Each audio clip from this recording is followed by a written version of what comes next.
Olá, amados, graça e paz. Aqui quem fala é o pastor Ricardo Lima. Eu gostaria de deixar uma palavra poderosa no seu coração. Há mais de 2000 anos atrás aconteceu algo glorioso, fruto de um verdadeiro amor. Deus nos deu a oportunidade de sermos livres, libertos, redimidos, sarados e salvos, através do seu Filho amado, Jesus Cristo. Para que você entenda um pouco mais sobre esse ato de amor, eu quero falar nesse vídeo sobre dois princípios poderosos. O primeiro, o princípio da identificação e o princípio da substituição. Identificação significa Jesus sendo Deus, ele se identifica comigo, assumindo a minha natureza humana, ou seja, ele se torna homem. Substituição, Jesus como nosso substituto, ele se entrega naquela cruz no seu lugar. O princípio da identificação significa algo poderoso. É quando Jesus se faz, se torna, assume a nossa maldição. Filipenses capítulo 2, versículos 5 ao 8, a palavra do Senhor diz assim, vamos ler. Tendo em vós o mesmo sentimento que houve também em Cristo Jesus, pois ele subsistindo em forma de Deus, não julgou como usurpação ser igual a Deus. Antes, a si mesmo se esvaziou, assumindo a forma de servo, tornando-se em semelhança de homens e reconhecido em figura humana. A si mesmo se humilhou, tornando-se, olha que poderoso, obediente até a morte e morte de cruz. Está vendo que Jesus se identifica, ele aceita.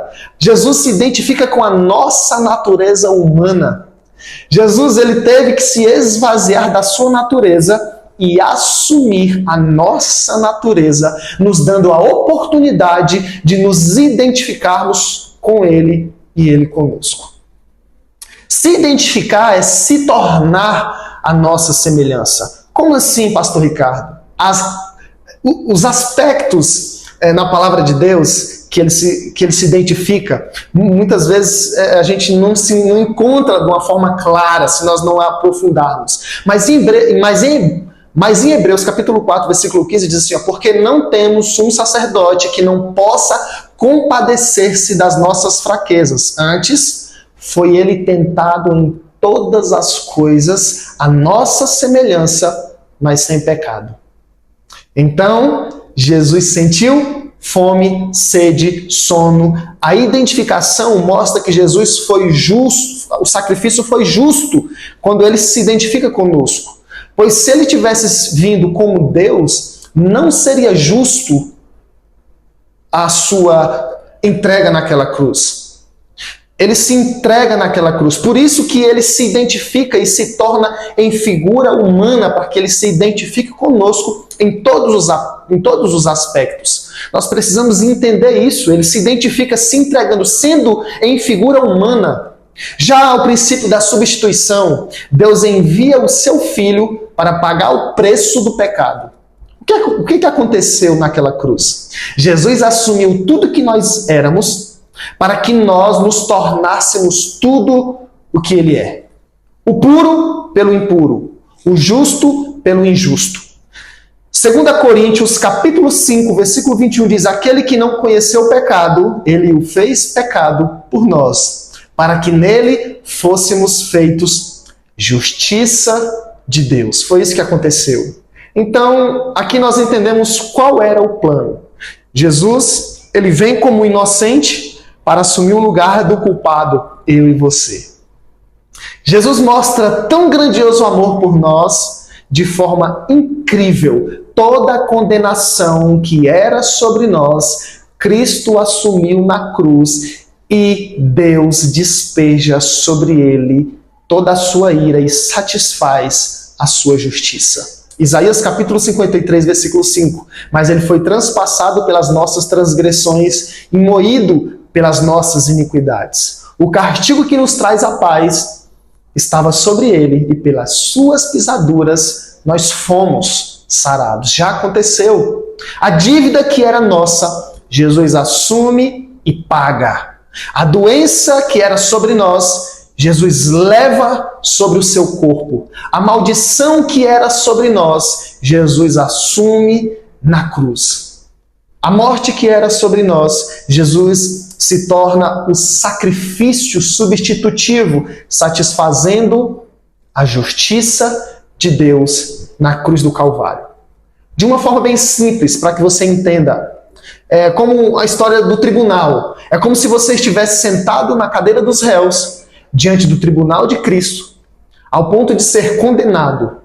O juiz já estava sentenciando, batendo o martelo e julgando você como culpado. Pois o justo juiz, ele é justo quando ele condena.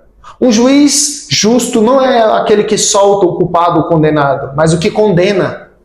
Seria justo o juiz soltar todos os presos das cadeias de todos os lugares, só para mostrar que ele é bom? Não, um justo juiz jamais faria isso. Ele seria um justo juiz agindo de tal forma, soltando todo mundo? Jamais. Então, quando o martelo estava ao ponto de ser batido, nos fazendo condenado, uma porta se abre no tribunal. Um homem entra em silêncio. Ele encosta ao seu lado. E ele olha para mim e para você e diz: se levante. Nós nos levantamos, ele se assenta no nosso lugar e fala para o juiz: eu quero pagar a dívida dele. Ou seja, toda a condenação que seria sobre ele, sobre mim, Deus derrama sobre ele e despeja sobre ele toda a culpa e toda a condenação. Ou seja, toda a condenação que o juiz iria despejar sobre mim, sobre você, ele agora despeja toda sobre esse homem que aceitou assumir em nosso lugar. E o que eu preciso fazer diante de toda essa prova de amor? Dessa substituição, dessa identificação. O que eu preciso pagar para essa prova de amor? Quanto que eu preciso pagar? Queridos, nada. Nós só precisamos aceitar o sacrifício. Aceitar em nosso coração Jesus Cristo. Nós não somos mais fruto do que a nossa mãe gerou. Agora, nós somos frutos de um novo nascimento. E isso só é possível por causa de Jesus, que nos deu a oportunidade de ressuscitarmos com Ele. Qual era a condição da humanidade antes do princípio da identificação e da substituição?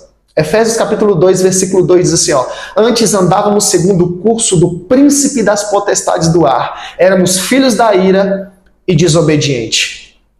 Essa era a condição do ser humano. Mas um ato de amor mudou a história da humanidade. E depois do princípio da identificação e da substituição, a Bíblia diz em Colossenses capítulo 1, versículo 13, Ele, o próprio Cristo, nos libertou do império das trevas e nos transportou para o reino do Filho do seu amor.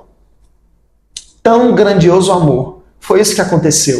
Ou seja, Romanos 4, 25, ele fala, ele morreu por causa dos nossos pecados ou transgressões e ressuscitou por causa da nossa justificação. Não basta Jesus só morrer, ele teria que ressuscitar. Pois a Bíblia diz em Romanos capítulo 5, versículo 1, que somos justificados pela fé em Jesus Cristo. Então, ele ressuscita para que pudéssemos ter nele graça e poder, pois ninguém tem fé naquele que está morto. Nós temos fé porque Jesus vive. Jesus nos convida a aceitarmos essa substituição. Jesus nos convida a aceitarmos essa identificação. Ou seja, Romanos 4, 25. Ele morreu por causa dos nossos pecados e das nossas transgressões. O que significa tudo isso? Significa que Jesus, ele é amor. Jesus aceitou se identificar comigo. Jesus aceitou ser substitutivo. E agora você está autorizado a viver uma vida plena, uma vida em abundância. Queridos, essa é a história da nossa redenção. O amor de Deus por nós, através do seu Filho amado, Jesus Cristo. Quando nós entendemos que o plano perfeito é um plano de redenção, de justificação. Essa substituição, ela é aceita. E hoje nós podemos contemplar. Hoje nós estamos autorizados a vivermos uma vida poderosa em Deus. A palavra do Senhor diz que darei eu ao Senhor. O que darei eu ao Senhor por tudo que Ele tem me feito? Qual a gratidão do nosso coração a tudo aquilo que Cristo fez na cruz do Calvário? É isso que nós podemos entender, é isso que nós podemos nos alegrar por causa do sacrifício de Jesus. Queridos, que o Senhor abençoe sua vida e que você nunca esqueça que Jesus desceu, andou nessa terra, não pecou, morreu, mas Ele ressuscitou no terceiro dia. E hoje nós somos livres para contemplar e tomarmos posse de tudo aquilo que Jesus conquistou na cruz do Calvário. Graça e paz, e que o Senhor te abençoe.